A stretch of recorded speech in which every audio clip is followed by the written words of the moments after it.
നീ ഞാൻ വന്നത് കാര്യമാക്കണ്ട. നിന്റെ കലാപരിപാടികൾ നടന്നോട്ടെ. കുഞ്ഞേച്ചി പോ. ഞാൻ ഇവിടം വരെ ബുദ്ധിമുട്ടി വന്നിട്ടുണ്ടെങ്കിൽ അതിന് പിന്നിൽ വ്യക്തമായ കാരണം ഉണ്ടാവുന്ന നിനക്കറിയാലോ.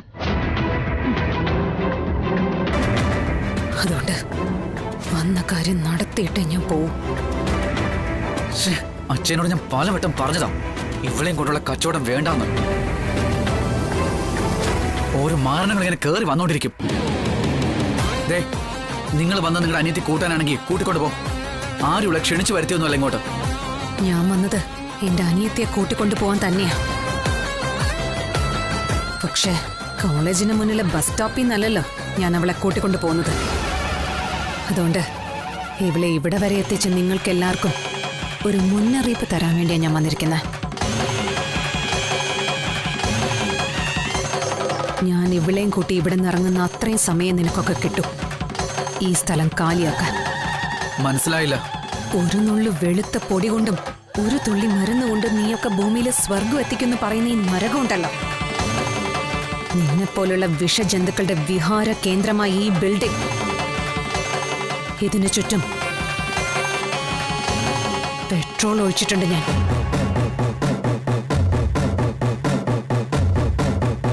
എവിടെയൊക്കെ അത് ഒഴിച്ചിരിക്കുന്നെന്ന് എനിക്കും ദൈവത്തിനും മാത്രമേ അറിയൂ. നിന്റെയൊക്കെ കൂട്ടുകാരിൽ ഒരാള് ഒരു കഞ്ചാവ് ബീഡി കത്തിക്കാൻ വേണ്ടി കൊള്ളി ഉരച്ചാ മതി, ഇത് മുഴുവൻ ഒരു നിമിഷം കൊണ്ട് കത്തിപ്പടരും. ഒപ്പം നീയൊക്കെ ഇവിടെ ഒളിപ്പിച്ച സ്ഫോടക വസ്തുക്കളും. നേരാടാ, പെട്രോളിന്റെ മണമുണ്ട്. ഈ ബിൽഡിങ്ങിന് ചുറ്റും പെട്രോൾ ഒഴിച്ചിട്ടുണ്ട്. ചോദിക്കാൻ ആരും ഉണ്ടാവില്ല. 1/2 മിനിറ്റ് കൊണ്ട് കത്തി അമരുന്ന ആ വെണ്ണീർ നോക്കി കരയാൻ നീയൊക്കെ മാത്രം ഇവിടെ ഉണ്ടാവും. പോലീസോ എക്സൈസോ ആന്റി നാർക്കോട്ടിക്സോ തലകുത്തി നിന്ന് തെരഞ്ഞാലും ഒരു തുമ്പോ തുരുമ്പോ കിട്ടാത്ത രീതിയിൽ ലക്ഷങ്ങളുടെ ഡ്രഗ്സ് ഒളിപ്പിച്ചു വെച്ചിരിക്കുന്ന സേഫ് പ്ലേസ്. ആരും തെരയാൻ ധൈര്യപ്പെടാത്ത ഇടം. പോൾസൺ അച്ഛൻ്റെ ബുദ്ധിയുള്ള. നിങ്ങളോട് ഇതൊക്കെ ആരാ പറഞ്ഞത്? ഒരു ഊഹം മാത്രം. ഇതുവരെ അത്രയുണ്ടായിരുന്നുള്ളൂ. അതിപ്പോ സത്യമായി.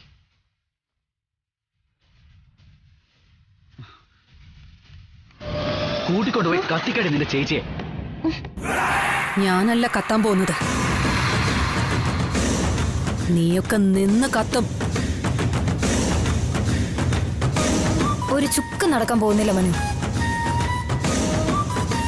ഞാൻ ഇവരുടെ കൂടെ പോവാനും പോകുന്നില്ല. നിങ്ങൾക്ക് ചെയ്യാൻ പറ്റുന്ന എന്താണെന്ന് വെച്ചാൽ ചെയ്യും. അപ്പോ അതാണ് നിന്റെ തീരുമാനം? അതെ. 1 2 3 3 വരെ ഞാൻ എണ്ണും. അതിനുള്ളിൽ നിനക്ക് എന്റെ കൂടെ വരണമെങ്കിൽ വരാം. നീ എന്റെ കൂടെ ഉണ്ടെങ്കിലും ഇല്ലെങ്കിലും ഞാൻ ഇവിടെ ആദ്യത്തെ ചുവട് വെക്കുന്ന നിമിഷം ഒരു തീപ്പെട്ടിക്കൊള്ളി ഉരഞ്ഞു വീഴും. നിന്ന് കത്തുന്നവരുടെ കൂട്ടത്തിൽ എന്റെ അനിയത്തി ഉണ്ടെങ്കിലും എനിക്കതൊരു പ്രശ്നമല്ല. ഒരു തെറ്റും ചെയ്യാത്തൊരു പാവ അമ്മയുടെ വയറ്റിലേക്ക് കത്രിക കുത്തിയിറക്കാൻ മാത്രം മയക്കുമരുന്ന് ഭ്രാന്ത് പിടിച്ചൊരു അനിയത്തി എനിക്ക് വേണ്ടടി. ഭൂമിക്കൊരു ഭാരമായി മാറാനാ അത് പോകുന്നതെങ്കിൽ ഇവിടെ അതങ്ങ് കത്തിത്തീരട്ടെ.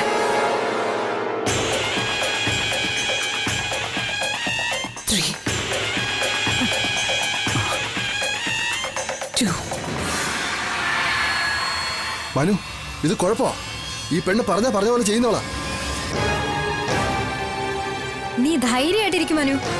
ഞാൻ ഇവിടെ ഉള്ളപ്പോ ഇവളൊന്നും ചെയ്യില്ല. നമ്മുടെ സ്റ്റഫ് സേഫ് ആയിരിക്കും.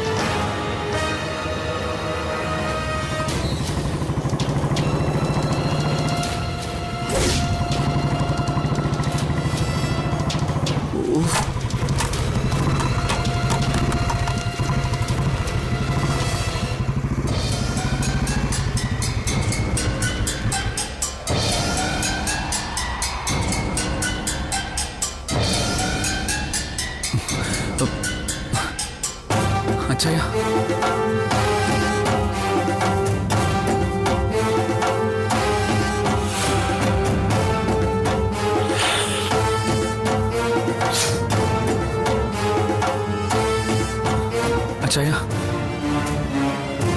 എന്താടാ സീൻ? അതും പിന്നെ നാണോ ഇല്ലടാ ചെറ്റകളെ നിനക്കൊക്കെ?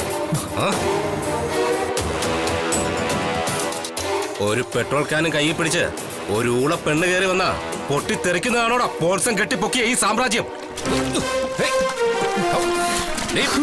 വേണ്ടെന്ന്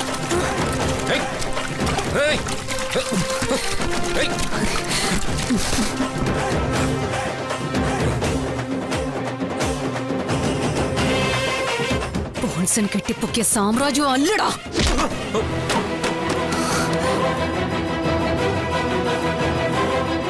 പോൾസൺ എന്ന വിഷവൃക്ഷം തന്നെയാ ആദ്യം കത്തിത്തീരാൻ പോകുന്നത്. വരുന്ന തലമുറയെ വിഷം കൊടുത്ത് മയക്കാൻ, ആ മയക്കുമരുന്നിന്റെ ലഹരിയിൽ തെരുവിൽ അലയുന്ന ഒരു പുതിയ സമൂഹത്തെ സൃഷ്ടിക്കാൻ നിന്നെ പോലുള്ള വിഷജന്തുക്കൾ ഇവിടെ വേണ്ടടാ. ഒരടി മുന്നോട്ട് നീങ്ങിയ ഒരു പന്തമായി നീ ഇവിടെ നിന്ന് കത്തും.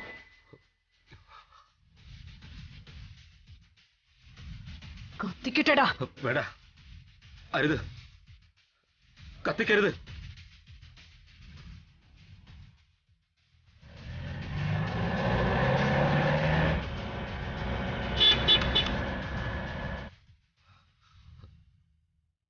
നിന്ന് വിറയ്ക്കാതെടാ. പകരം നീ എന്ത് ചെയ്യുമെന്ന് പറയേ. പറയാം, ഞാൻ പറയാം. ഞാൻ ഈ പണി ഇന്നത്തോടെ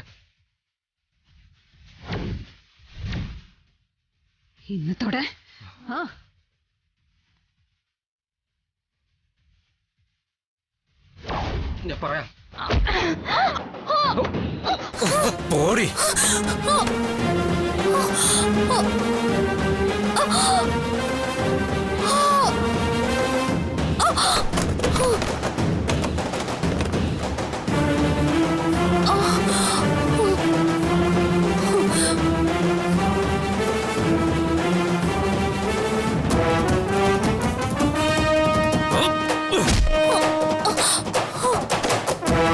നിർത്താൻ പോകുന്നില്ലടി. പോൾസൺ ഈ പണി നിർത്താൻ പോകുന്നില്ല.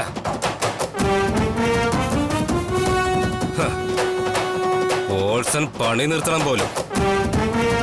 അവളുടെ ഒരു ഇനി അനിയത്തിയല്ല, ഇവളായിരിക്കണം ഏറ്റവും വലിയ ഡ്രഗ് അഡിക്റ്റ്. ഈ പോൾസനോട് ആരാ ചോദിക്കാൻ വരുന്നെന്ന് ഞാനൊന്ന് നോക്കട്ടെ. ഇവളെ അങ്ങ് തൂക്കിക്കോടാ.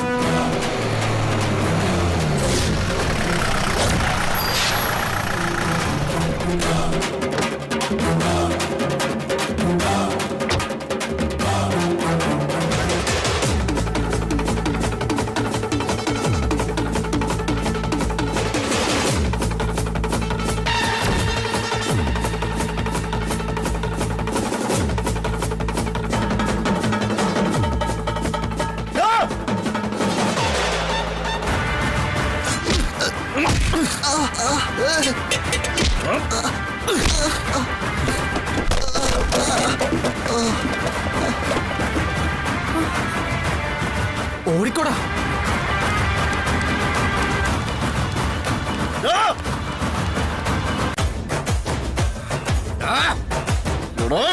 ഓ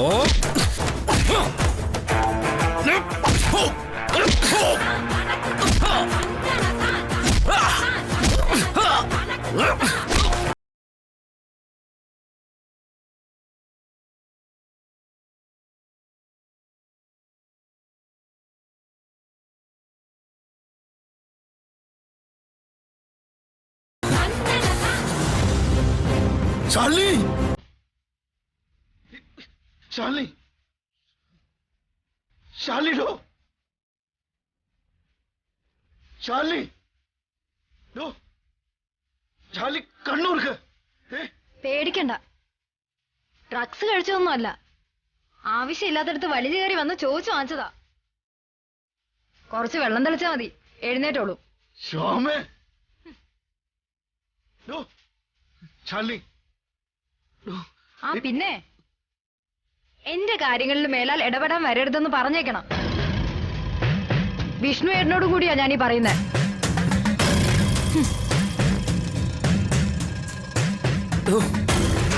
ശാലിനി നോക്ക്, ശാലിനി ശാലിനി ശാലിനി നോക്ക്,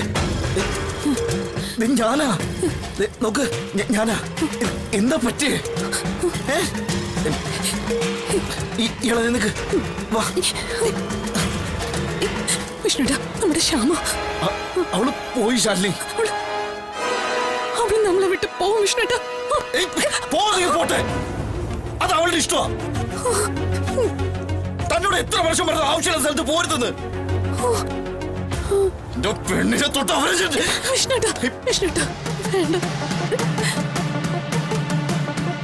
നമുക്ക് ജീവിക്കണം.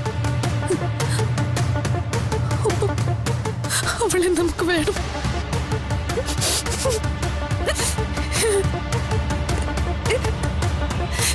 എങ്കിലൊരു വഴിയുള്ളൂ.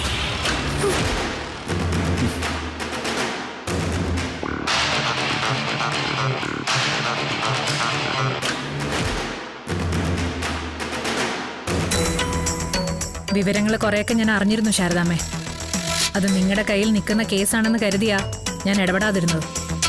ഏതമ്മമാർക്കും മക്കളെ പറ്റി അങ്ങനെയല്ലേ വിചാരിക്കാൻ പറ്റൂ രഞ്ജിനി മോളെ. ഇതൊന്നും അത്ര നിസ്സാരമായി തള്ളിക്കളയരുത് ശാരദാമ്മേ. മുളയിലെ നുള്ളിയില്ലെങ്കിൽ കൈവിട്ടു പോവും. കഴിഞ്ഞ ദിവസം ഒരു ടീച്ചർ പരിതപിക്കുന്നത് കേട്ടതാ. 8 or 10 വർഷം മുമ്പ് 10-60 കുട്ടികൾ പഠിക്കുന്ന ഒരു ക്ലാസ്സിൽ 5 or 6 പേരെ ഇത് ഉപയോഗിക്കുന്നവരായി ഉണ്ടായിരുന്നുള്ളൂന്ന്. അതും ജീവിത സാഹചര്യങ്ങളിലും പഠന നിലവാരത്തിലും ഒക്കെ പിന്നിലായിരുന്നവര്. അങ്ങനെ വേർതിരിവൊന്നും ഇല്ല ഇപ്പോ. ഉപയോഗിക്കാത്തവരായുള്ളത് 5 or 6 കുട്ടികളാ. ഉപയോഗിക്കുന്നവർക്ക് അല്ലാത്തവരെ പറ്റി പുച്ഛോ. സൂക്ഷിക്കേണ്ടത് മാതാപിതാക്കളെ തന്നെയാ ശാരദാമ്മേ. മോളെ,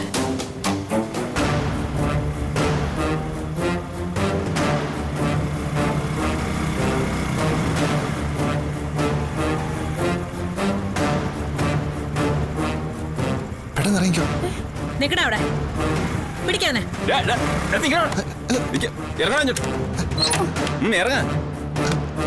നടക്കാങ്ങോട്ട്. നീയാ നവീൻ അല്ലേ? ആ അതെ. ഇന്നും ടൗണിൽ ബസ് സ്ട്രൈക്ക് ആയിരിക്കും. അല്ല, പിന്നെ നീ പറയടാ മറുപടി. പെട്രോൾ അടിച്ച നീയല്ലേ? ഒരു പരിചയത്തിന്റെ പേരിൽ ഞാനൊരു ലിഫ്റ്റ് കൊടുത്തേ ഉള്ളൂ. ആ എന്നാലിപ്പോ നമ്മൾ തമ്മിൽ അത്യാവശ്യത്തിന് നല്ല പരിചയമായെന്ന് തോന്നുന്നു. മോനെ, ഞാനൊരു ലിഫ്റ്റ് തരാം. നീ ആ വണ്ടിയിലേക്ക് കയറിക്കോ. മാഡം പിടിച്ച് കേട്ടടോ ഇവനെ. അല്ല മാഡം, ഞാൻ എന്ത് ചെയ്യുന്ന കേറങ്ങോട്ട്. നീ വെറുതെ അടി വാങ്ങിച്ചു കൂട്ടണ്ട. എന്താ നിങ്ങൾ കാട്ടുന്നേ? ശാരദാമ്മേ, ഇവളെ ഞാനങ്ങ് തൂക്കിക്കോട്ടെ. രഞ്ജിനി മോള് കൊണ്ടുപോയിക്കോ. ഈ അവസ്ഥയിൽ എനിക്ക് ഇവളെ വേണ്ട. ശാരദയുടെ മകളല്ല ഇവള്. അമ്മേ, നേരടി പറഞ്ഞത്. മനസ്സറിഞ്ഞ ഒരു ഉറുമ്പിനെ പോലും നോവിച്ചിട്ടില്ലാത്തവളെ ഈ ശാരദ. മക്കൾക്ക് ഓരോന്ന് പറഞ്ഞു കൊടുത്തിരുന്നതും അങ്ങനെ തന്നെയാ. ഓരോ തലതിരിഞ്ഞ മരുന്നിന്റെ ലഹരിയിൽ ആരെന്റെ നെഞ്ചത്ത് കത്തിയും കത്രികയും കയറ്റാനായിട്ട് ശാരദാമ്മയ്ക്ക് മക്കളെ വേണ്ട.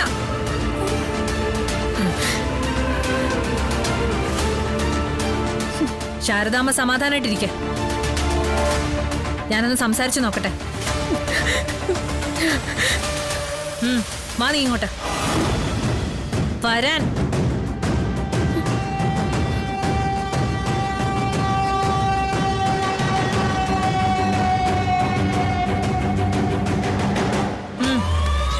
അങ്ങോട്ടല്ല, ഇങ്ങോട്ട്. ഹോട്ടലിൽ ഇപ്പൊ ഫ്രീ ടൈം അല്ലേ? നമുക്ക് കുറച്ചു നേരം കഥ പറഞ്ഞിരിക്കാം. അങ്ങോട്ട് നടക്കാൻ.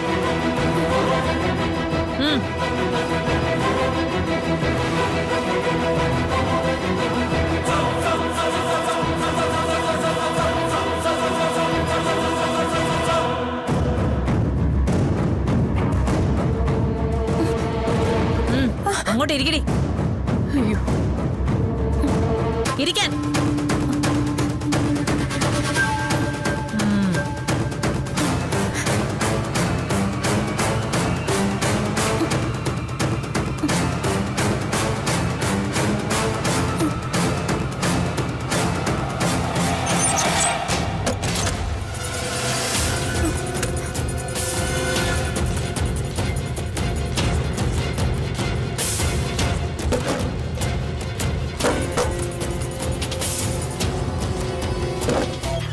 ആ, ഇനി കുഞ്ഞിന്റെ അജണ്ട എന്താന്ന് പറ.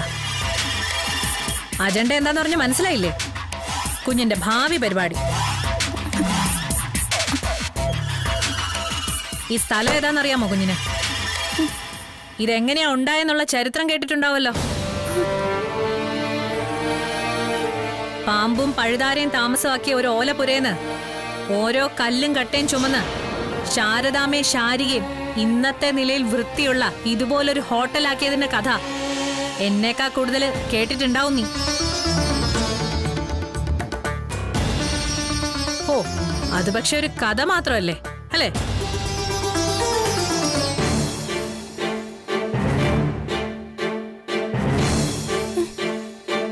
നമ്മൾ അനുഭവിച്ചിട്ടില്ലാത്ത കാര്യങ്ങളൊക്കെ നമുക്ക് വെറും ഒരു കഥ മാത്ര. അത് നമ്മുടെ അച്ഛനമ്മമാർ അനുഭവിച്ച നരകമാണെങ്കിൽ കൂടി ഇതൊന്നും നീ അറിഞ്ഞിട്ടില്ല.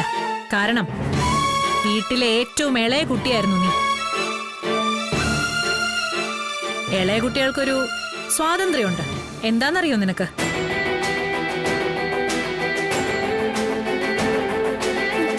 അച്ഛനമ്മമാരുടെയും മുതിർന്ന സഹോദരങ്ങളുടെയും ജീവിതം അധികം കണ്ടിട്ടില്ല അവർ.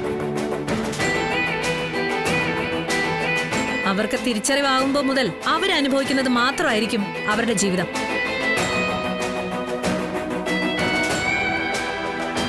അതിനു മുമ്പ് മറ്റുള്ളവർ ജീവിച്ചതൊക്കെ അവരെ സംബന്ധിച്ച് കെട്ടുകഥകൾ മാത്രം, അതല്ലെങ്കിൽ അതിശയോക്തികൾ. ഞങ്ങളെല്ലാം അരവയർ നിറച്ച് നിന്നെ നിറച്ചൂട്ടിന്ന് പറഞ്ഞ എപ്പോഴാന്ന് ചോദിക്കും. ചിലപ്പോ നുണയാണെന്ന് പരിഹസിക്കുകയും ചെയ്യും. അമ്മമാരാ ത്യാഗങ്ങളൊക്കെ ചിലപ്പോ മറന്നൂന്ന് വരും. പക്ഷേ മുതിർന്ന കുട്ടികൾ മറക്കില്ലല്ലോ.